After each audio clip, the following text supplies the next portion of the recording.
მოგესალმებით, ვიფასო რადიო მსმენელებო, ეთერშია შუადღის პოლიტიკა, რადიო სივრცეზე FM 98-სა და 5-ზე თბილისის დროით 14 საათი და 10 წუთია. ჩვენ მაუწყებლობთ გაზაფხულის ქუჩის სტუდიიდან. მე გახლავართ გურამ ნიკოლაშვილი და ჩვენ ვაგრძელებთ შუადღის პოლიტიკის მეორე სეზონს, რომელიც ეძღვნება მე-11 მოწვევის პარლამენტს და მასთან დაკავშირებულ მოვლენებს.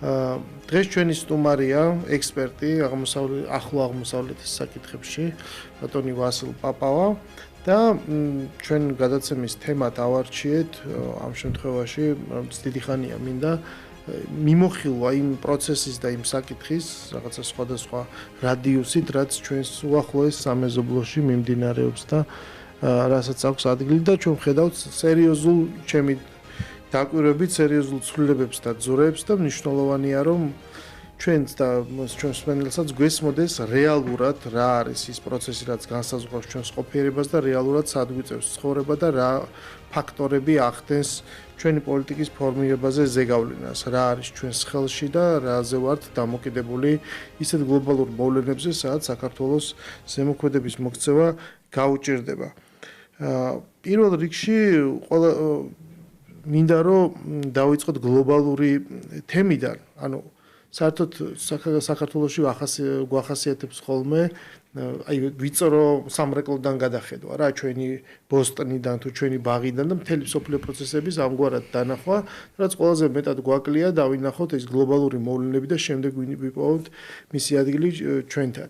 ყველაზე უახლესი ამბავი, რაც ჩვენ ხედავთ, რომ ერთგვარად ჩვენ ცხოვრობთ უკვე სერიოზულად განახლებული მინისტრთა კაბინეტის პირობებში და ხედავთ ახალ დინამიკას, აი ამ არჩევნების შემდეგ ერთგვარი პოლიტიკური კრიზისის და მინავლების შემდეგ სამეზობლო ურთიერთობებში. მაგალითად, ჩვენ ყავს ეკონომიკის ახალი მინისტრი, მას ჰქონდა უკვე ვიზიტები აზერბაიჯანის რესპუბლიკაში, თურქეთის რესპუბლიკაში, დღეს არის გამგზავრებული ყაზახეთსა და უზბეკეთში და ხედავთ უკვე რაღაც ცვლილებებს და შედეგებს. მაგალითად, აზერბაიჯანი აღმოჩნდა აზერბაიჯანი არის პანდემიის შემდეგ 2020 წლის შემდეგ ჩაკეტილი სახმელეთო საზღვარი აქვს დაკეტილი მოგზაურობისათვის და ნუ მიზეზად აქვს პანდემია დადებული და საქართველოს აღმოჩნდა პირველი ქვეყანა რომელთანაც მან ჯერ მხოლოდ რკინიგზით, მაგრამ ეს სახმელეთო საზღვრის გახსნას აპირებს.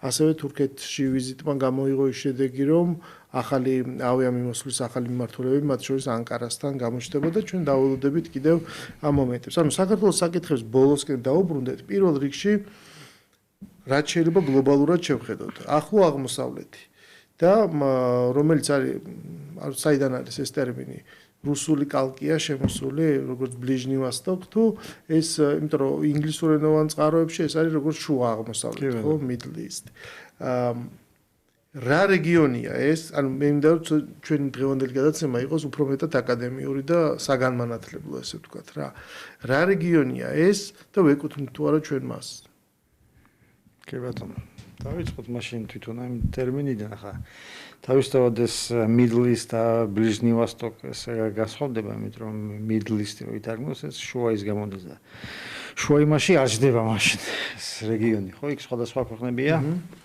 გუიკა ავღანეთი პაკისტანი და ეს ინდოეთისკენ ეხება ეს უკვე ეს რეგიონი ну რუსების ტერმინი მაინც ახლა როგორც გეოგრაფიულად სულ ესაზღვრებოდა ამ რეგიონს ხო და ახლა მისთვის უფრო სამხრეთია მისი ხო და ბლიჟნი ანუ ახლო მისთვის ყოველთვის ამ კუთხით ახლო იყო და დასავლეთის მიერ ეს ტერმინების დარქმევა რეგიონების სხვადასხვა ну მათი გეოპოლიტიკური სხვადასხვა მიზნებიდან იყო განპირობებული როგორც ავრცელებდნენ თავის ინტერესებს აი ამ რეგიონში. ახლა თვითონ ამ რეგიონს დავუბრუნდეთ ვეკუთვნით თუ არა იმას ახლა უფრო ვეკუთვნით ახლო აღმოსავლეთს ვიდრე ევროპას. რომ აქ არის, აი თურქეთი აქ არის და ირანიც არის უკვე სომხეთის და აზერბაიჯანის უშუალო მეზობლები. ანუ ევროპას ვერ ხედავთ ახლა. თურქეთის გავლით ხვდებით უკვე ევროპას, იქ საბერძნეთი და ასე. თან აღმოსავლეთ ევროპა. თუ იგულისხმეთ დასავლეთ ევროპა, ну ძალიან შორია ამ კუთხით. ამიტომ თლად აზიასაც ვერ დავარქმევთ, იმიტომ რომ ეს არის საჯვარედინი ერთგვარი, რომელიც აი თურქეთის მეშვეობით ჩვენ გვაკავშირებს ევროპასთან. შეიძლება რაღაც დასავლეთ ნაწილი უფრო ახლოს არის ევროპასთან, მაგრამ აღმოსავლეთ საქართველოს უფრო აზიასთან, ხო, აზერბაიჯანი გვერდით კასპიის ზღვა, ქვემოთ ირანი. ამ კუთხით გზა ჯვარედინზე ვარ და მაინც ახლა გეოგრაფიას ვერასად ვერ გავიქცევით, ჩვენ უფრო ვართ ახლო აღმოსავლეთის ნაწილი, იმიტომ რომ აქ მდებარეობს საქართველოს საუკუნეები და ჩვენი ისტორიული მეზობლებიც აქ არიან. მეტნაკლებად სხვადასხვა ტრანსფორმაციის. გეოგრაფიას გავექცევით, იმიტომ რომ დღეს ხო ადამიანისთვის თავარი არის არა ფაქტები, არამედ აღქმები.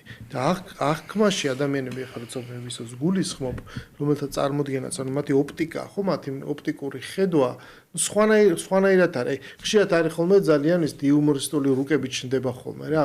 აი საზღვრები, რომელიც ერთგვარი აგლომერაცია, ერთი-ორი სიტყვით არის ხოლმე დახასიათებული, ხო ხდები, რომ აი აქედან აი უბრალოდ რაღაც მიმართულებით რას ეძახიან. ეს არის ერთგვარი მენტალური რუკა, ადამიანი როგორ აკეთებს, აი ამ როგორ გადააქვს საკუთარ თავში და დაახლოებით როგორ წარმოუდგენია ეს სამყარო. ხო, რომელიც პირდაპირ არ თანხდება. ეს მხოლოდ კონტურია გეოგრაფიული, თორე შინაარსი მასულიად სხვანაირ შეაქვს და ჩვენ ვხედავთ დღეს სერიოზულ მცდელობას. ანუ მაშინ, როდესაც ახლო აღმოსავლეთში დაიძაბა ვითარება, ჩვენ ნახეთ, რომ რუსეთ-უკრაინის ომი, რაც ჩვენზე ზემოქმედებს პირდაპირ არსებობდა, გამწვავდა ვითარება სირიაში, ირანში, ამ დროს აზერბაიჯანი, თურქეთმაც ცალკე პოლიტიკის რაღაც სეპარატისტული ერთგვარად პოლიტიკა გააქტიურეს და უცებ აღმოჩნდა, რომ ჩვენ ვართ რაღაც ცეცხლის კალში და მაშინ, როდესაც მთელი ამ კონფლიქტების ერთ სურათში ჩატევა მოინდომეს, უცებ აღმოჩნდა, რომ ადამიანებმა დადეს პირდაპირ დაბეჭდილი Middle East, ახლო აღმოსავლეთის რუკა.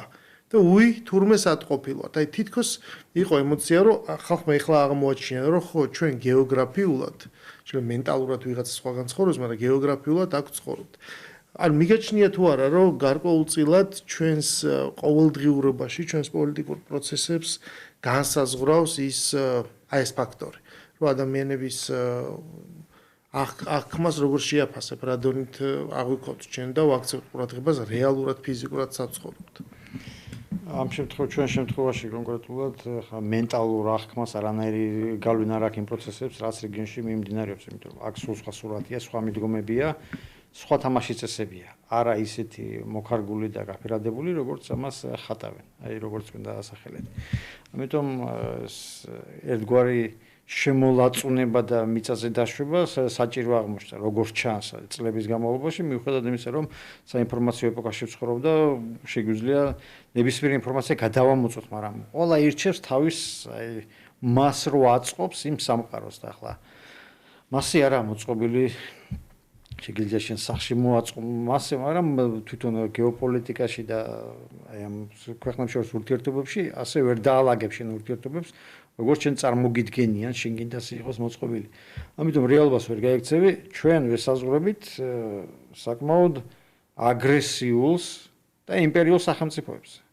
140 მილიონიანი იმპერიული რუსეთი, რომელიც წარმოებს აგერ აგრესიულ ომს უკრაინაში, ატომური დერჟავაა, 94 მილიონიანი იმპერიული ამბიციების მქონე თურქეთი, 95 მილიონიანი იმპერიული ამბიციების მქონე თეოკრატიული სასულიერო პირების მმართველობის ქვეშ მყოფი ირანი, ამას დავამატოთ გაერთიანებული თურქეთის ალიანსთან შეკრული აზერბაიჯანი, პლუს ჩრდილო კავკასია, რომელიც დროებით არის რუსეთის ფარგლებში გამომდინარე, რომ ძალა აღმართხნავს და საგარეო მხარდაჭერა მაგათ არ გააჩნიათ, რომ რუსეთის გავლენისგან გამოვიდნენ, მასი დამოკიდებულება აქვთ. რომ შეიცვალოს გეოპოლიტიკური ვითარება, თავისთავად ისინი აუჯანყდებიან რუსეთს. ანუ ასეთ ვითარებაში ამას დავამატოთ კიდევ ჩვენი სეპარატისტული რეგიონები, ოკუპირებული ტერიტორია, აფხაზეთი, ცხინვალი. ასეთ ვითარებაში ჩვენ რატომღაც მოვინდომეთ, რომ შევძლებთ შევქნათ აი შვედეთის ან დანიის ტიპის მოდელის სახელმწიფო, დემოკრატიულ ლიბერალურს. აი ჯერ ვის თავში დაიბადა, ჯერ ის არის საინტერესო უბრალოდ იმ პერსონის გაცნობა და შემდეგ ვინ შეეცადა მსგავსი აბსურდის გატარება რეგიონში, იმიტომ რომ მსგავსი სახელმწიფოს ჩამოყალიბება თავისთავად კარგია, მაგრამ მეზობლები უნდა ყავდეს ადეკვატურები, როგორც ეს დანიას და შვედეთს გააჩნია. ჩვენ არ მეზობლობთ შვეიცარიასთან და საფრანგეთთან. არც ერთი ჩვენი სახელმწიფო, ზოგი მეტნაკლებად, მაგრამ დიდწილად არ თამაშობენ დემოკრატიული წესებით. არც ერთი, არც თურქეთი, არც ირანი, არც რუსეთი. ეხლა აღმოჩნდა რომ კი არც სომხეთი. ხო, სომხეთი ახლა ძალიან რთულ იმაში არის. უფრო უარეს მდგომარეობაშია ვიდრე ჩვენ, იმიტომ რომ თურქეთ-აზერბაიჯანთან რთული ურთიერთობა აქვს, დიპლომატიური ურთიერთობა არ გააჩნია, საგარეო მხარდაჭერაც არ გააჩნია, რუსეთის ეს თავდაცვითი ქოლგა, ანუ ბლეფი აღმოჩნდა, ყარაბაღის ომმაც დაამტკიცა. არა, პლუს დაიწყო შიგნით შიდა რყევა და რამაც პრემიერ ფაშინიანს უბიძგარო ცოტა ვითარებისთვის მოეჭირა. კი ბატონო, და შეგნით უკვე მთლად არა ის. დღეს დავთვალე და უკვე 20-მდე ადამიანია დაპატიმრებული, სწორედ აი იმ ბრალდებით, რომ ისინი დესტაბილიზაციას იწვევდნენ ქვეყანაში. ხო, ანუ ვერ გაიქცევ იმ რეალობას, რომ საჭიროა თუნდაც აი დემოკრატია სჭირდება რაღაც მკაცრი ხელი. რატომღაც მიიჩნევ, რომ დემოკრატია არის რაღაც ყოველფერი შერბილებული ტონალობით არა და ჯერ კიდევ დუდის აღმოაჩინა ჩვენმა გარიჟაზე პოლიტიკურ მოღვაწეებმა, რომ დემოკრატია ლობიოობა არ არის. ხო, მაგრამ ახლა დასავლური პოლიციის ქმედებებსაც რომ ნახოთ, რომ როგორ შლიან დემონსტრანტებს ან ამერიკის პოლიციის ქმედებებს, არანაირად არ ჟდება, ხო, იქ შეგვიძლია პირდაპირ ცეცხლი გახსნან. კაი, ამას თავიდან ვანებოთ. ჩვენ დაუბრუნდეთ ჩვენ თემას, მე მაინტერესებს, ანუ გარედან რო შევხედოთ. ამ რეგიონში აღმოსავლეთში შენი შეფასებით რა არის რომელია მთავარი კონფლიქტი, აი დაპირისპირების მთავარი კერა. ეს არის ის რაც ხდება ღაზას სექტორში, ეს არის სირიის ფაქტორი, თუ ეს არის უკვე აი ირანი, რომელიც მოექცა ფოკუსში. ანუ მთლიანად წესრიგის განმსაზღვრელი ესეთი კონფლიქტი რომელია? თვითონ ეს ყველაფერი კომპლექსური. ხო, არა, უყურეთ ახლა სახელდება მაინც ისრაელის სახელმწიფოს არსებობა. ნუ ძირითადად ცივი ომის პერიოდი იყო და პირველი ასეული ცივი ომის დასრულების შემდეგ. როდესაც არაბული ქვეყნები, ანუ უშუალოდ იყვნენ ჩართული ისრაელის წინააღმდეგ საომარ მოქმედებებში, ანტიისრაელურ მოქმედებებში, ან აფინანსებდნენ სხვადასხვა ტერორისტულ დაჯგუფებებს ისრაელის წინააღმდეგ. ეს იყო ამომავალი ეს წერტილი, რაც აერთიანებდა თვითონ არაბულ ქვეყნებს, მაგრამ თუ უფრო ადრე დაუბრუნდეთ რეგიონს ისრაელი შექმნოდა, არც მაშინ იყო დაალაგებული მან სიტუაცია. ანუ უბრალოდ მიდის ჭიდილი, მიდიოდა ჭიდილი და მიდის სხვადასხვა ამ გეოპოლიტიკურ ცენტრებს შორის. მაშინ იყო ოსმალეთის იმპერია და ირანის შახები, ჯერ სეფიანთა დინასტია, მანამდე კიდევ სხვა დინასტიები. ასეთ ვითარებაში გარე ძალების ელემენტიც რო დაუმატო, თავისთავად უკვე ხდება სიტუაცია არეული და კონკრეტულად ერთი ფაქტორს ვერ დაასახელებ. так თქვენ პალესტინის დაასახა პალესტინის გამო ახლა სახელმწიფოები მთელს თავის სამხედრო მანქანას არ ამუშავებენ იმ დონემდე რომ თქვა ირანი წაშავა რუკიდან ან ირანმა გაანადგუროს ისრაელი. ეს არის მხოლოდ ინსტრუმენტი, საბაბი, მეტყვი რომ თქვა ახლა თუ დასავლეთი ასე ეკლავს თავს თქვა არაბა ძირითადად დასავლეთი ევროპაზე მაქვს საუბარი, სადაც პროპალესტინური ისინი უფრო ჭარბობდა. განწყობა კი. ხო, და ამერიკა უპირობოდ უჭერდა მხარს ისრაელს. ვითარება იცვლება, ნუ ღაზის სექტორი მიწასანაა გასწორებული, მაგრამ მის რეაქცია რაც იყო ადრე. ხო, ნუ რაღაც, ანუ არაბული ქვეყნებიც არ აქტიურობენ. აი უცნაურია, ხო, სუნიტი არაბებს ეწირებიან ღაზას სექტორში ამ სამხედრო ოპერაციას, რომელიც ისრაელი აწარმოებს და თავს იკლავს ირანი, რომელიც სუნიტებიც არ არიან და არაბებიც არ არიან. ხო, სპარსელები და აზერბაიჯანელების აი ამ ეთნოსის ნაზავი და თან შიიზმი, რომელიც რადიკალურად განსხვავდება, უბრალოდ რადიკალური იმაში კონტრასტში არიან სუნიტებთან ისტორიულად. და ირანი ამის ცდილობს თავის დამკვიდრებას მუსლიმურ სამყაროში, იმიტომ რომ ერთადერთი შიიტური სახელმწიფოა, უბრალოდ შიიტური სახელმწიფო, ახლა იქ უმრავლესობები ცხოვრობენ, თქვა ბაჰრეინში შიიტები არიან უმრავლესობა, მაგრამ მართლობა სუნიტური დინასტია მართავს უმცირესობა. აზერბაიჯანშიც ასევე შიიტები არიან უმრავლესობა, მაგრამ ეს მკვეთრად სეკულარული სახელმწიფოა. ანუ რელიგიურ დოგმებზე შარიატზე დამყარებული არა როგორც თქვა ახლა ირანში. მაგრამ ირანი ამის ცდილობს ერთგვარი აგრესია იცილოს არაბული ქუჩის სუნიტებისგან. თავი დაიმკვიდროს რომ ჩვენ ძმები ვართ, აი თქვენი შეხედეთ აგერ მარიონეტი პროდასავლური ეს მონარქიული რეჟიმები, რომლებიც პალესტინელების გამო არაფერს არ აკეთებენ, აი ჩვენ ირანელები შიიტები მხარს უჭერთ თქვა არაბების საქმეს და ასე თავისთავად გარკვეულწილად ეს ანეიტრალებს და აბალანსებს ამ სიტუაციას რადიკალურ განწყობებს ირანის წინააღმდეგ. ამიტომ რომ კონკრეტულად ერთი ფაქტორი რომ თქვა ისრაელი იყოს ან ღაზას სექტორი ან ირანი არა, კომპლექსში არის, იმიტომ რომ ეს კონფლიქტებიც რო არ არსებობდეს, იქნებოდა სხვა იმიტომ რომ მიდის გეოპოლიტიკური ჭიდილი. და რატომ მიდის? იმიტომ რომ რეგიონი არის მდიდარი ენერგორესურსებით. თუ არსების 60%-ზე მეტი თუ 70-მდე მსოფლიო ეკონომიკის 70%-მდე მიმულია ახლომოსავლეთზე. ანუ გამოდის რომ ის ტრადიციული დაპირისპირებები, რელიგიურ ნიადაგზე, თქვა რაღაც ტომობრივი განსხვავება, ეს თავისთავად რომელიც მუდმივად არსებობდა და რა ვიცი, მე მგონი არაბებსა და ებრაელებს შორის რომელიც ერთი სემიტური ტომები არიან და რაღაც აბრაამის ორი შვილის ნამრავლია, ესე ვთქვათ, ამ ტრადიციულ დაპირისპირებებს შორის ჩვენ ამბობ რომ არსებობს ის უხილავი ხელი, ბაზრის უხილავი ხელი, ესე რომ ვთქვათ, ცოტა ირონიით, რომელიც იყენებს აი ამ ბუნებრივ, კი არა, ტრადიციულად, რაღაც ისტორიულად არსებულ კონფლიქტებს და თავის სხვადასხვა ინტერესების სასარგებლოთან საპირისპიროდ წარმართავს მას. ამიტომაც ხოშოს აკრო კონფერენცია ჩატარდა თბილისში, ხო, იქ საინტერესო ფრაზა მოვისმენთ, რომ მშვიდობა და ომი ეს არ ნიშნავს მხოლოდ მდგომარეობას, რომ ძალიან ისვრიან არ ისვრიან, ხო? არის ხოლმე, რომ ცეცხლი არ არის გახსნილი, თქვა ახლო აღმოსავლეთში, მაგრამ ვერ დავარქვეთ ჩვენ მშვიდობას, იქ ისეთი რთულია ურთიერთობები. და აი ამ ვითარებაში დღეს აი ეს ახალი ფაზა, ესკალაცია, რომელიც ჩემი აზრით, რა თქმა უნდა, გამოიწვია სერიოზულმა გეოპოლიტიკურმა ძვრამ და წესრიგის რღვევამ რუსეთის შეჭრამ უკრაინაში. აქედან დაიწყო, ხო, ერთგვარ მორიგ ჯერზე რაღაც ტრიგერი მისცა 7 ოქტომბრის ტერორისტულმა აქტმა. რა არის, რამხელა არის დღეს გავლენა? საგარეო ფაქტორების გავლენა რეგიონში, სადაც ისტორიულად არსებულ წინააღმდეგობებში. ანუ თქვენ გულისხმობთ ყველა იმ კონფლიქტს უკრაინის და ახლო აღმოსავლეთის ჩვენს რეგიონზე. ჩვენ რეგიონზე თვითონ ჯერ მარტო საკუთრივ ახლო აღმოსავლეთში რა არის ეხლა ამ ეტაპზე გავლენა იმის, ანუ რა ინტერესები მოქმედებს გარდა იმ ტრადიციული დაპირისპირებისა, ეხლა ეს პირველად არ გაჩნდა ის ირანის კონსტიტუციაში ჩანაწერი, რომ ისრაელი არ უნდა არსებობდესო, ხო ეს სულ არსებობდა, მაგრამ ეხლა ეს ახალ ცხელ ფაზაშიო შევიდა ეს კონფლიქტი. საგარეო ფაქტორების გავლენა რა არის, როგორ მოქმედებს ამაზე რუსეთ-უკრაინის ომი და სხვადასხვა დასავლური ინტერესები.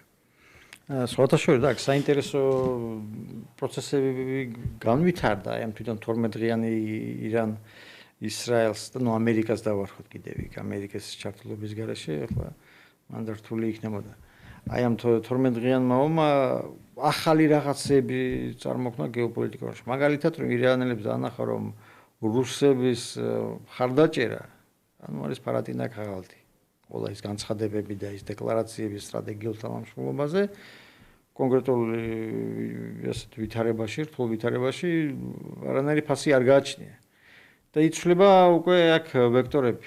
უკვე გააქტიურდა ჩინეთთან ურთიერთობები. მან ამდენს კაი ურთიერთობა ჰქონდა, მაგრამ უკვე სამხედრო კომპონენტში და მთელი ეს უსაფრთხოების სისტემა დაწყებული კომპიუტერების, რომელიც იქნა კიბერშეტევის ქვეშ მოხვედრილი ამ თავდასხმის დროს, პლუს თავდაცვითი შეიარაღების ყიდვა და ასევე თავისთავად ნუ ეს უფასო დაკეთება, ახლა ჩინეთის თავის იმასაც აღურსაც აიღებს, ირანის ნავთობს ესეთი კაი ფასში მიიღებს თავისთავად, ახლა ჩინეთისთვის ნავთობის შესყიდვა ძალზე მნიშვნელოვანია მისი ეკონომიკისთვის, მეტად დაახლოებით 90% ირანის ნავთობს ყიდულობდა ჩინეთი. იმ დაძაბულ დროს ეს ირანის საგარეო საქმეთა მინისტრი იყო მოსკოვში იმ დღეებში. მე აქ რასაც ვკითხულობდი და უყურებდი, მაინც მომეჩვენა და დამჭა შთაბეჭდილება, რომ ეს თავდასხმა ირანზე უფრო იყო სახის შენარჩუნებისთვის, უფრო ზედა იმაზე მეტად ზედაპირული, ვიდრე განცხადებები კეთდებოდა და რატომღაც მგონია, რომ სწორედ რუსეთის ჩარევის ფაქტორი იყო იმისათვის, რომ თითქოს რაღაცა ერთგვარად სპექტაკლივით გათამაშდა ეს ამბავი და შემდეგ გაჩერდა. ანუ ისრაელმაც რაღაცა თავის მისაღები მიიღო, ამერიკის პრეზიდენტმაც რაღაც თქვა, რომ აი ნახეთ, მე რაღაცა გავანადგურე, ისე კიდე კაცმა არც რავინ არა გაანადგურა, იმიტომ რომ ბევრი რაღაც მტკიცებულებები არსებობს, რომ იყო ატომური ეს გამდიდრებული ურანი გატანილი იქიდან, იმიტომ რომ სატელიტებზე მანქანები დაფიქსირდა, შემდეგ ეს დაბომბილი წერტილები რაც გამოჩნდა, ასევე სატელიტიდან კაცმა არც რა დააზიანა. იქნება ის იციან ირანელებმა გამორიცხავთ იმას, რომ მაგალითად რუსეთი მაინც გარკვეულწილად ამ რაღაც როლს თამაშობდა ამაში. და რას თავარია, როგორ ფიქრობთ, რომ შეიძლება თუ არა ესკალაციის ახალი ტალღაც ვიხილოთ? ხო, ახლა რატომ 12 დღე ხა 12 დღეში მოათავეს ის ამოცანები, რაც ქონდა დასახული? ანუ თავიდანვე იქნა გაცხადებული რეჟიმის შეცვლა. გაავრცელეს. მაგრამ მე უცებ მოხსნა დღის წესრიგიდან, იმიტომ რომ შეგნით მოსახლეობა არ წავიდა ამაზე, არ აჯანყდა არსებული რეჟიმის წინააღმდეგ. ნუ ეს სხვა თემაა, რატომ არა? გათვლა შეიძლება იყო ამაზე? რო აჯანყებული იყვნენ, თავისთავად ამას გამოიყენებდნენ. არავინ არ გაჩერდებოდა. აი სირიის მაგალითად, სირიაში აჯანყდნენ. ჩანდა ეს 100,000 გამოვიდა თითქმის ყველა დიდ ქალაქში. ირანში საერთოდ არ გამოსულა არავინ. უბრალოდ корпуსებიდან რაღაც შეძახილები იყო და ნუ რასაც ავრცელებდნენ.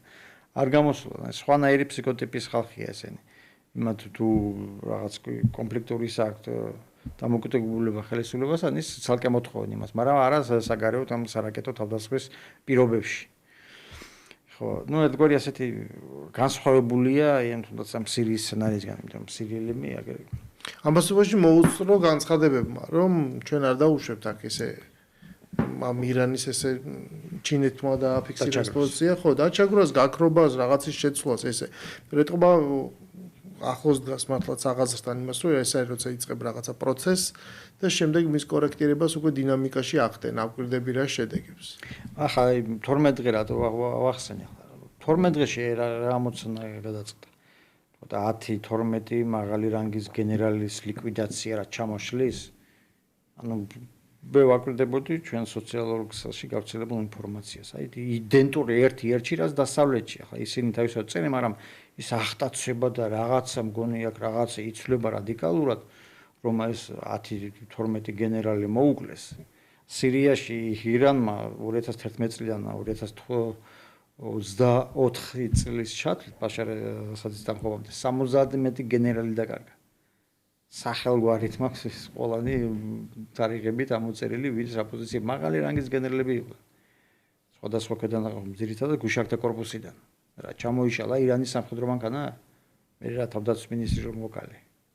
უზარმაზარი ხო, ეგ ძალიან საინტერესოა. ანუ ეს აბსურდული ის რომ პიროვნებას ლიკვიდაცია ჩამოშლის სისტემას. არა ირანის სისტემასია წყობილი, სხვანაირად არის. და მე გაჩნდა უკვე მუქარა რომ აი ჩვენ შეგვიძლია აიათოლას ბუნკერი ვიცით და ისე წავაფეთქოთ. საერთოდ არაფერს არ შეცვლის. ირანის პოლიტიკური სისტემა ვინც იცის აიათოლა ალი ხამენი ირანის სისტემა რა არის ახლა ნუ რეჟიმს უძახენ ხო? კალკულაციად ყველაფერი რეჟიმი, დემოკრატიული, მონარქიული, ავტორიტარული ყველას რეჟიმი, მაგრამ მაინც ცუდი კონტექსტში ხსენიება ხო რეჟიმი, ნუ ასეთი შემორჩა უკვე. ხსენება ამ ტერმინის ირანის რეჟიმი ვინა რა არის? 10 კაცი, 100, 200, ვინ დაასახელებს? მე გეტყვი, ირანის რეჟიმი არის ყველა მეჩეთი ირანის. იმიტომ რომ ყველა სასულიერო პირი მართავს ამ ქვეყანას. იმათმა შექმნეს ეს მოდელი ველაიათე ფაყიხ, ანუ სასულიერო პირთა მართლობა. რომელიც აიათოლა ხომეინის მეთაურობით, ეს ხამენეი არ შეეშალოთ, აიათოლა როხოლა ხომეინის მეთაურობით, ჯერ კიდევ ემიგრაციაში ერაშყობნისას მან დაწერა ეს ისლამური მართლობა და ის განახორციელეს პრაქტიკაში. ნუ ახლა შეიძლება ხომეინიმ კარგად იცოდა ყურანი და თვითონ ეს რელიგიური ტექსტები, მაგრამ ადამიანის ბუნება მაინც განსხვავდება. პრაქტიკაში მოყვანა ესეთი მსგავსი ტიპის მოდელი არ ყოფილა, ამიტომ პირველივე წლებში საკმაოდ ისეთი დიდი რეპრესიული კამპანია იყო წარმოებული ეს სისტემა, რომ ჩამოიყალიბებინათ, მაგრამ განსხვავება რა იყო მანამდე და მის შემდეგ სოციალური პოლიტიკა. ამას შახის მომხრეების და შემორჩენილი მინისტრებიც აღიარებენ, რომ დიდი ჩავარდნა ჰქონდათ სოციალურ პოლიტიკაში და დღევანდელ ირანს ამ კუთხით ძალიან დიდი ნაბიჯებია გადადგმული. სოციალურ პოლიტიკა, ბაზარი დაარეგულირებს, ასეთი რაღაც ირანში არ არსებობს. სპეკულანტები თუ გახსოვთ თქვენ იქ მასე პროდუქტებზე, კვერცხებზე მოუმატეს ფასი და იქ იყო გამოსვლები და სისხლი დაიღუარა, იქ ათობით ადამიანი დაიღუპა. ეს სპეკულანტების მიერ მომატებული იყო. 40-ზე მეტი სპეკულანტი დაიჭირეს და დღემდე ციხეში ზის. იმიტომ რომ სახელმწიფო არ უმატებს ამას ფასს. მაგრამ თვითნებურად ვინც ამას აკეთებს თავისთავად ის იქნება დაჯილი. ეს არ იყო შახის პერიოდში. იყო ან ძალიან სუპერ მდიდარი, ან ძალიან სუპერ ღატაკს ვერ იტყვი ახლა, მაგრამ უღატაკს. ხო, კადრები, რითაც ადამიანები წარმოდგენას იქმნიან და რაც თქო სოციალურ ქსელში ან YouTube-ზე არის გავრცელებული, ასახავს იმ რაღაც უმცირესობას და საერთოდ რა თქმა უნდა არ ფიქსირდება და არ ვრცელდება და არც ალბათ დიდწილად არ არის გადაღებული ბევრი რამ, ჩვეულებრივი, რურალური მოსახლეობა მაშინ 79 წლამდელ ირანს გულისხმობ, ხო? ათობით მილიონი ადამიანი როგორ და რანაირად ცხოვრობდა.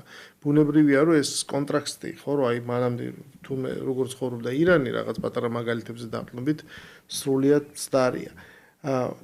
როგორი არის ურთიერთობა აი ამნაირი ირანსა და რა გავლენა აქვს მას ჩვენს ყველაზე მთავარ მეზობელ აზერბაიჯანს შორის, იმიტომ რომ ეთნიკურად ჩვენ ვიცით, რომ არის სერიოზული კავშირი.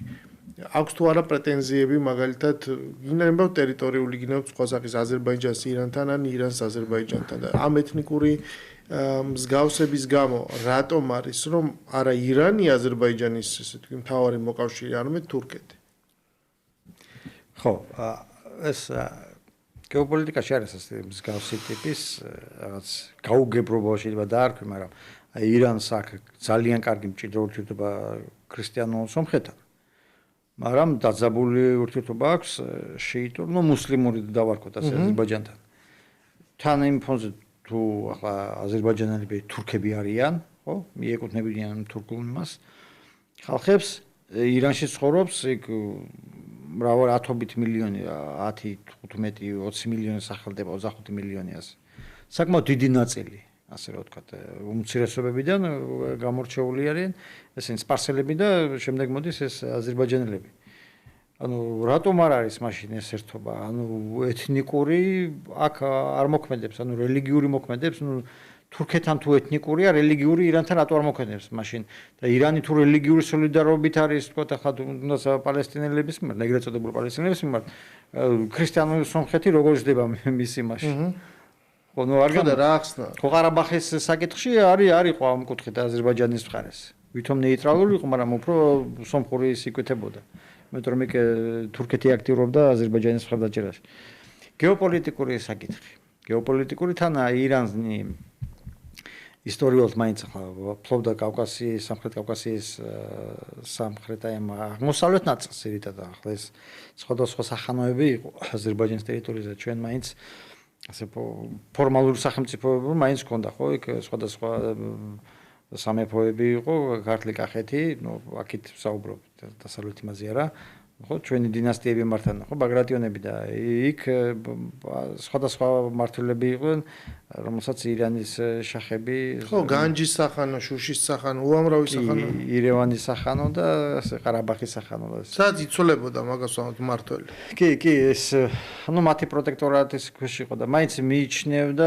თავისი იმად ახლა რუსეთის იმპერიამ რომ განდევნა ოსმალეთის იმპერია და ირანი რეგიონიდან თავისთავად ეს წყენა შემორჩა, ну ძელი ახლა ჩვენ გვახსენდება ბოლო დავით ახმაჩელიძის ეპოქა და ну რაღაც კუთხით ნოსტალგია გვაქვს, ეს როდის იყო? ხო, ახლა ჩვენ გვაქვს როდის იყო და ახლა იმათ აგერ ხონდა. ხო, სადღაც დაგვრჩა ჩვენ მეხსიერებაში, ტაოკლარჯეთი ეს ქართულია, ანგნებოცა იგივე. ხო, და იგივენაირად არის იქიდან როცა იყურებია. ხო და ძნელი ახლა ოსმალეთის იმპერიაზე რო საუბრობ თურქეთის ამბიციები აქვს. სულ რაღაც 120 წლის წინ იყო. ხო, მას მიაჩნია რომ ბათუმი არის თურქეთი და ირანსაც მიაჩნია რომ მთელი ეს ტერიტორიები გარკვეულწილად მისი გავლენის. ხო, შედიოდა მაგით იმაში და სუსტად ეს არის ძირითადი მომენტი რაც თლად კარგ ურთიერთობამდე არავიდა მათი ეს თანამშრომლობა ორ სახელმწიფოს შორის. პლუს დავუმატოთ ამას ისრაელის მხარდაჭერა აზერბაიჯანი ყიდის ნავთობს ისრაელში, ისრაელი აწვდის იარაღს, თქვათ იქ სხვადასხვა სადაზრო საქმიანობაში მონაწილეობს და ნუ თავისთავად ამ კონტექსტში თურქეთის ისტორიული მეტოქია, თურქეთი ნატოს წევრი ქვეყანა, ყველაფერი ერთად ახლა ერთ ქვაბში ჩავყარეთ და აურიო და ეს გამოდის ჯამსანდალი, რის გამოც ირანი ირჩია სომხეთი როგორც თავისის და მარტო ირანმა ხო არ არჩია სომხეთი, ეს ხო სომხეთის ერთგვარად არჩევანიც არის ირანთან მჭიდრო ურთიერთობა. სომხეთს გამოსავალი არ აქვს. სომხეთს ამ კუთხით არ აურჩევია, სომხეთმა აერჩია, დაძაბულობა აზერბაიჯანთან, როცა ყარაბახის ომი დაიწყო იქ. და შესაბამისად მას ამ კონფლიქტში შერჩა ერთადერთი ხო, შერჩა უბრალოდ, თორე სომხეთის არჩევანი მევირჩევა არა. ისტორიულად ისე კარგი ურთიერთობა ჰქონდათ მაგათ, იმიტომ რომ სომხებიც რო გადაასახლეს აქედან შახ-აბასის პერიოდიდან ხო ჩვენებს მიაღებინებს ისლამი. რატომ? იმიტომ რომ სამხედრო კასტის შექმნა უნდათ ყიზილბაშების საპირწონედ. და სომხებს არ თავდნენ არც სამხედრო და არც პოლიტიკურ სფეროში. მაგრამ შეუნარჩუნეს რელიგია და იყვნენ დაკავებული ვაჭრობაში. რატო არ თავდნენ? ამიტომ შეთანხმება იყო თქვენ იყავით აი ამ სხვა კასტაში სხვა შეინარჩუნეს საწოლი. ანუ ეკონომიკურ სფეროში დატოვეს. და ამას აღარ ჭირდებოდა ხო და ახლა მართლობაში რო ხარ ახლა თქვა სიტყვას გენერალურ შტაბის უფროსი და ქრისტიანი რო ხარ და მუსლიმურ სახელმწიფოში ცოტა ისეთი იყო უცნაური უხერხული გამოდის მათი ხედვიდან მithumetes რომ მებრძოლებოდნენ ხო თან ასავე სომხეთის სახელმწიფო იდგა ორ იდენტობის ორ სვეტზე ერთი ეს იყო არცახი ანუ ყარაბაღი მეორე ეს არის 1915 წლის გენოციდი რაც მას არსებითად აპირისპირებდა თურქეთთან ამ პირობებში მას ერთადერთ მოკავშირეა სავაჭრო პარტნიორად დამზღვევად ის გასადენს რუსეთიდან იღებს ძირითადად ენერგომატარებელს, მაგრამ თუ ირანთანაც არსებობს იგივენაირი კავშირი, ამიტომ მისთვის ენერგეტიკული პოტენციალი გარკვეულწილად ირანზეც მიბმულია. ამ პირობებში სომხეთი არ აქვს მოქცეული, მაგრამ ჩვენ ახლა ვხედავთ სერიოზულ წანაცვლებას და ძრას, რომელიც გარკვეულწილად არსებობს მოსაზრება, რომ ესეც უკავშირდება რუსეთ-უკრაინის ომს და კონფლიქტს, იმიტომ რომ ამოცანას თუ ჩვენ ავიღებთ რუსეთის ერთგვარად შეზღუდვას, მის გარშემო რკალის დავიწროვებას, იმისათვის რომ რუსეთი დასავლეთის ქვეყნების მხრიდან აღიქმება საფრთხე, შესაბამისად თუ ეს არის საფრთხე, ის უნდა იყოს ერთგვარ მარწუხებში მოქცეული, იმიტომ რომ მან გადალახა ეს მშვიდობის ზღვარი და დაიწყო ომი, შეიძლება თუ არა უკავშირდებოდეს სწორედ დასავლურ პოლიტიკას, აი სამხრეთ კავკასიაში აი ამ ღერძის გააქტიურება. ჩვენ ვხედავთ გამოკვეთილ კონტურებს იმ ალიანსის, რასაც ქვია თურქეთის, აზერბაიჯანის და სომხეთის ურთიერთობა და ჩართულობა. იმიტომ რომ მას შემდეგ რაც მან დაკარგა ყარაბაღი, ის დღევანდელი პრემიერ-მინისტრის ხელმძღვანელობით ის აღიარებს, ეგუება ამ ვითარებას და შესაძლოა ხედავს საფრთხესაც, რომ უკვე აქეთ შეიძლება შემოიდან, იმიტომ რომ მას მხოლოდ ყარაბაღი არ ქონდა წაღებული, მას ქონდა წაღებული აზერბაიჯანის სხვა რაიონებიც. ეხლა შეიძლება პირიქით მოხდეს, თვითონ მან დაკარგოს. როგორი არის შენი შეფასებით დღეს ეს ვითარება და რა პოტენციალი გააჩნია აი ამ ძალიან აწრეულების განმავლობაში ჩამოყალიბებული ბალანსის უკვე სხვანაირად შეცვლას? ხო, აქ თვითონ საინტერესოა აზერბაიჯანმა როგორ მოაგვარა ეს თავისი სეპარატისტული რეგიონის საკითხი. მსგავსი პრეცედენტი კაცობრიობის ისტორიაში არ ყოფილა არასდროს. რომ ცენტრალურ ხელისუფლებას დაეკარგოს რომელიმე თავის ნაწილზე კონტროლი იმ მოსახლეობის, რომელიც მანამდე იქ ცხოვრობდა, მაგრამ რაღაც პირობებში გეოპოლიტიკურ ვითარებაში აუჯანყდა და საგარეო მხარდაჭერით გამოეყო და იმ კუთხით აზერბაიჯანმა როგორ მოაგვარა ეს საკითხი. მსგავსი პრეცედენტი არ არსებობს. ამ კუთხით საინტერესოა თვითონ ეს როგორ გააკეთა, ხო, როცა დამარცხდნენ 88-ში დაწყებული 94-ში მიღწეული შეთანხმებით, ფაქტურად 94-მდე გაგრძელდა ეს პირველი ყარაბაღის ომი. აი მის შემდეგ აზერბაიჯანი შეუდგა მზადებას ეკონომიკის გაძლიერებას, საგარეო მხარდაჭერის, რეგიონული მხარდაჭერის მოპოვებას თურქეთის სახით, არმიის მოდერნიზებას და თავისთავად ამ წლების განმავლობაში, როცა ეს ყველაფერი ხორციელდებოდა, არ ვიწყებდნენ მშვიდობიან მოლაპარაკებებს. ასობით, ამოდენიმე 1000 შეხვედრა შედგა, იგი მინსკის ჯგუფი, რაღაც უზბეკეთი, ცენტრალურ აზიის ქვეყნებში, სხვადასხვა ფორმატები მოსკოვში არაფერმა 1 სანტიმეტრით არ იქნა მიღწეული რაიმე სახის დათმობა და ახლა კითმობდა ამ კუთხით, რომ მთიან ყარაბაღს აზერბაიჯანი აღიარებდა, როგორც ავტონომიური მას, ხო? და დაებრუნებიათ ის რაიონი. ხო, დაებრუნებიათ ეს სომხეთი ამაზე არ წავიდა. ახლა დღევანდელი გადმოსახედიდან რომელი ჯობდა?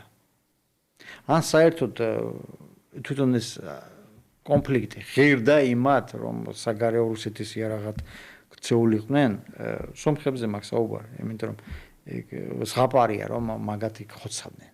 არავინ არ ხოცავდა მაგათ. საკმაოდ წამყვანი პოზიციები ეკავათ.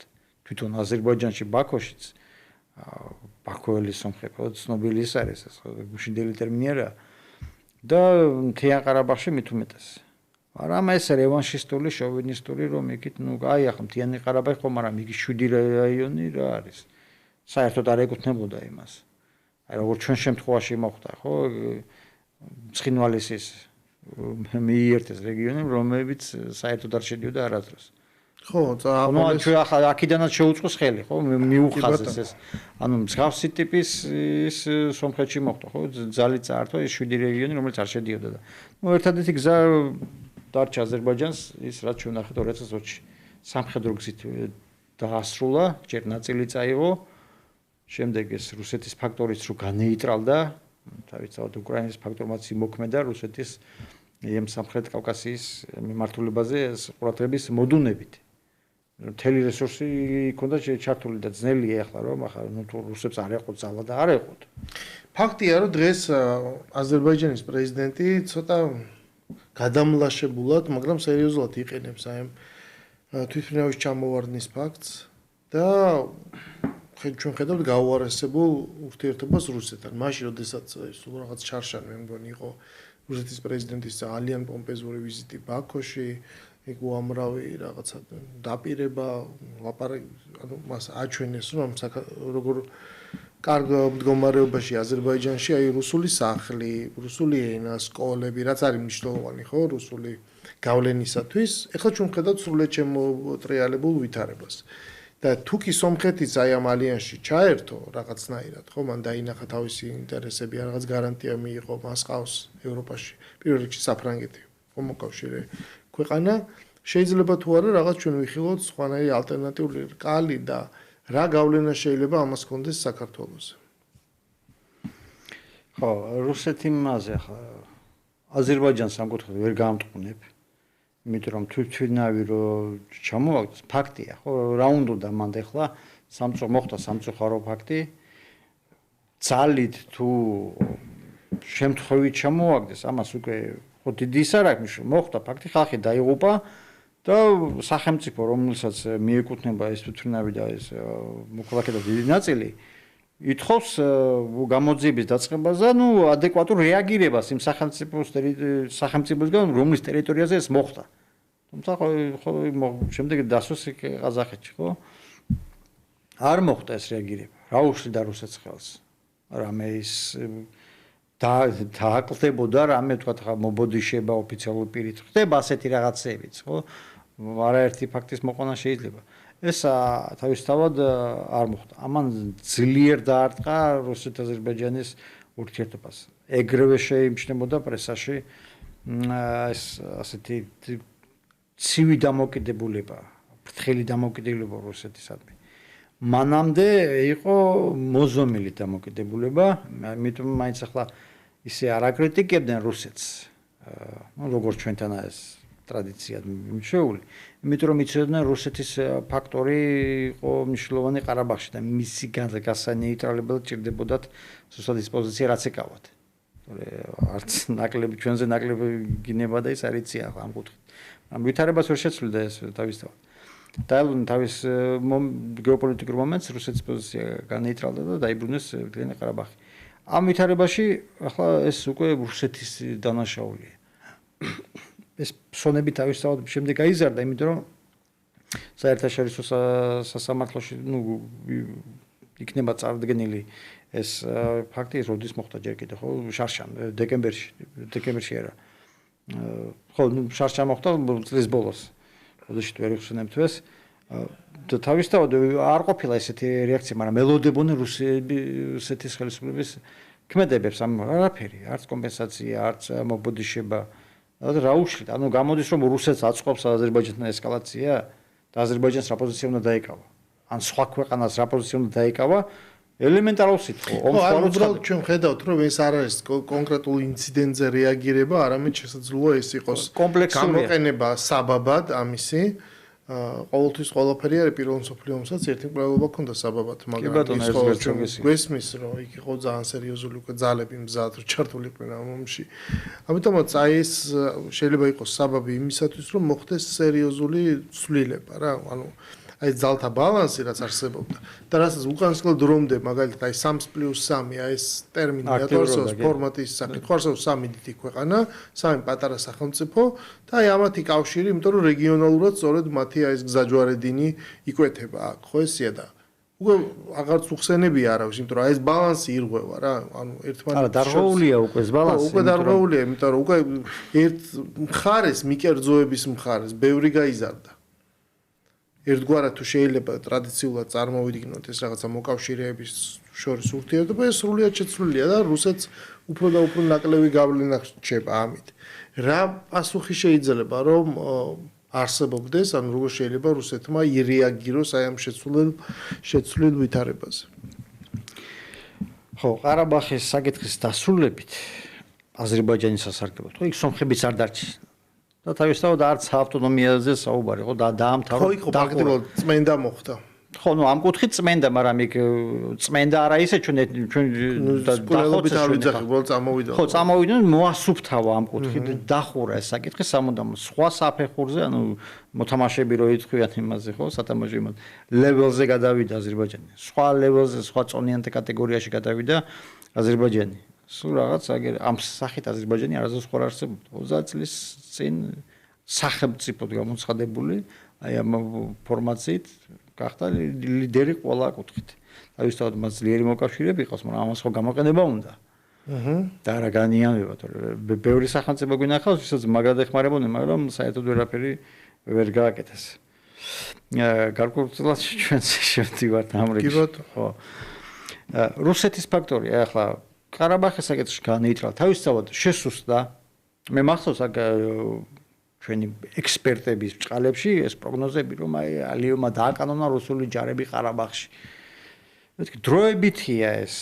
დროებით იქნება და აზერბაიჯანი ამას არ დააკანონს, იმიტომ რომ ყველამ კარგად ის აზერბაიჯანში რუსული ფაქტორი, სამხედრო ფაქტორი რა იყო ყარაბაღის ომში, სომხებს ეხმარებოდნენ რეგულარული ჯარები.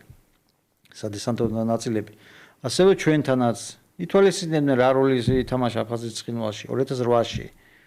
ისინი აკვირდებიან ითვალისწინებენ და თავიანთ იმაზე, მაინც ერთი სივრცეა გეოპოლიტიკური და რუსებს ჭირდება თავისთავად ეს მექანიზმები, ზემოქმედების. ეს უხეში იმით, ხო, არა მარტო პრიანიკით, არამედ მათრახით. რუსული პრიანიკი აქ რა ვიზარ უნდა ახოს ამ კუთხით. საკმაოდ უხეში ტონალობით, მაგრამ ასეთ ვითარებაში გამოჩნდნენ სხვა მოთამაშეები. ჩაეფლო უკრაინის ომში, ვერ მოიცალა სამხრეთ კავკასიის აზერბაიჯანმა ეს გამოიყენა. თავისთავად იქ თურქეთი მარტო აზერბაიჯანს რო ასახელა. ფაქტია რომ ეს არის შესაძლებლობის ფანჯარი. ეს ომი როცა მან გაიმარჯვა ყარაბაღში, ეს მოხდა მხოლოდ მას შემდეგ, რაც რუსეთმა უკრაინაში დაიწყო. კი, ვერ დაიწყო და ვერ მოიცლიდა. ვერ თავისთავად. და ამას დაუბრუნდა ხომ ზანგეზურის კორიდორამდე მივდივართ აი თქვენ საუბრობთ რა ბერკეტების დაკარგვა. ერთი ეს ყარაბაღის საკითხით. გავიდნენ ეს ეგრეთ წოდებული მშვიდობის სოფელები. შემდეგ უკვე აზერბაიჯანმა თავისთავად როგორც გამარჯვებული მხარე მოითხოვა მაქსიმუმი, რომ მაინც მიიღოს მინიმუმი, იმიტომ რომ მაქსიმუმი მაგან წაიღო. არც ფიქრობდნენ თავდაპირველად ჯერ კიდევ 2020-მდე რომ ეს ავტონომიური საკითხი დასრულდა ეს უკვე ყველაფერი გაკეთა ისე როგორც აზერბაიჯანელებს გაუხარდებათ. შემდეგ ეტაპი თავისთავად ეს არის დაკავშირება თავის ექსკლავთან, ანუ ტერიტორიას, რომელსაც უშუალოდ არ ესაზღვრება. ესეც საბჭოთა იმპერიალისტური იმის გადმონაშთია, იმიტომ რომ შეუძლებელია ახლა ეს გადმონახტომით 40 კილომეტრის წყვეტა იყოს და იქით ცხოვრობს ერთი ხალხი და მეორე ცხოვრობს ეგეთ ხალხი. ახლა ვინ სად გადაასახლეს ან ის ტერიტორია ვინ წაართვა, ნუ ეს ხო ლოგიკურია, ხო? ასე არავინ არ სახლდება. ერთი ხალხია თან ის კი არა მონათესავე რა ტომები. ერთი ხალხია და თავისთავად ისე დაყო რუსეთმა საბჭოთა კავშირის დროს მან ზანგეზურის კორიდორს უწოდებენ დღეს. იქ გადიოდა რკინიგზა, ჩვეულებრივად სატრანსპორტო გზა იყო, მაგრამ არ იყო აი საერთაშორისო დონის, იმიტომ რომ მაინც ახლა რკინის ფარდა იყო და საბჭოთა კავშირის ფარგლებში მოქმედებდა ყველაფერი. აქ უკვე თურქეთია ჩართული. თურქეთი უშუალოდ დაუკავშირდება სახმელეთო გზით აზერბაიჯანს. ძალიან უცნაურია სხვათა შორის ეს კონტური, იმიტომ რომ ძალიან ვიწრო, აი პრაქტიკულად თითქოს სპეციალურად არის ყელი დაგრძელებული, რითაც ნახიჩევანს თურქეთი უერთდება. აი რუკის ეს მონაკვეთი არის ყველაზე კარგი საილუსტრაციო თუ რანაირად ხდებოდა ეს შეერთება. ანუ იქ თავისუფლად შეეძლო ისე გაეკეთებინა საბჭოთა კავშირის, რომ ნახიჩევანს თურქეთთან არ ქონოდა შეხება ერთი. მეორე ისო ძველ რუკებს ვხედავ, მათ შორის ოდესაც აი მიდიოდა ამერიკა-კავკასიის ფედერაციის რუკები, არანაირი ნახიჩევანის ცალკე არ არსებობს, ხო ერევნის გუბერნიის ნაწილია ჩვეულებრივად. აი გამოყვეს კი. ხო, და გზაც შემდგომ უკვე ძირითადად როგორადაც ამ ირანის ინტერესიც რაშიც არის, უკავშირდება პრაქტიკულად ირანის ტერიტორიის გავლით, ხო, რომ პირდაპირ მოხდეს აზერბაიჯანიდან ნახიჩევანში ადამიანი. ეს მოცემულობა იყო ხანდახან იძახიან რომ იცი რაღაცები სპეციალურად არ იყო ჩადებული, ანუ ეს მოცემულობა აჩვენებს როგორ არის ეს რაღაცნაირად გადაზღვეული ერთმანეთთან. კი, ეს როგორად დაყავი და იბატონეს იმაში ჯდება ყველაფერი ამ პოლიტიკაში. ხო, იმიტომ რომ თქვა ახლა ჩვენს მიმართებაში შეხედეთ ხო სამი ავტონომიური რა თუნდა საქართველოს ავტონომია საერთოდ. იმიტომ რომ თქვა ოსები და აფსუები ერთად რო შეკრიბო, აგერ დინამო სტადიონს გაევსებოდა ახლა აქ სომხებ და აზერბაიჯანელებს არ აქვს ავტონომია ამ კუთხით. თან ინფოზე როცა აფხაზეთი ყოველთვის იყო თქვა სამთავრო არსებობდა მანამდეც აფხაზეთის მართალი ავტონომიური მანამდეც საბჭოთა კავშირის შექმნამდე ხო ეს ოლქი 22 წლამდე და სხვა ურთიერთობა ანუ არც ერთ რუკაზე არ არსებობს არანაირი ცხინვალი და მით უმეტეს სამხრეთ ოსტატ წოდებული. ბუნებრივია რომ ეს შეუსაბამოდი არ. კი ბატონო, ჩვენი დრო უბრალოდ ამოიწურა, მე ძალიან მიხარია რომ დღეს იყავით ჩვენი სტუმარი და ვილაპარაკეთ ამ რაღაც მიმოხილვაზე, მგონია რომ ძალიან ბევრია ამ ხრივ მოსაყოლი, იმიტომ რომ ჩვენ უნდა რასთავარია დაუბრუნდეთ და უნდა გვესმოდეს ჩვენ საერთოდ ცხოვრება. მადლობა მსმენელს, ჩვენი დღევანდელი გადაცემა კი დასრულებულია და ეთერში დაუბრუნდებით ხუთშაბათს.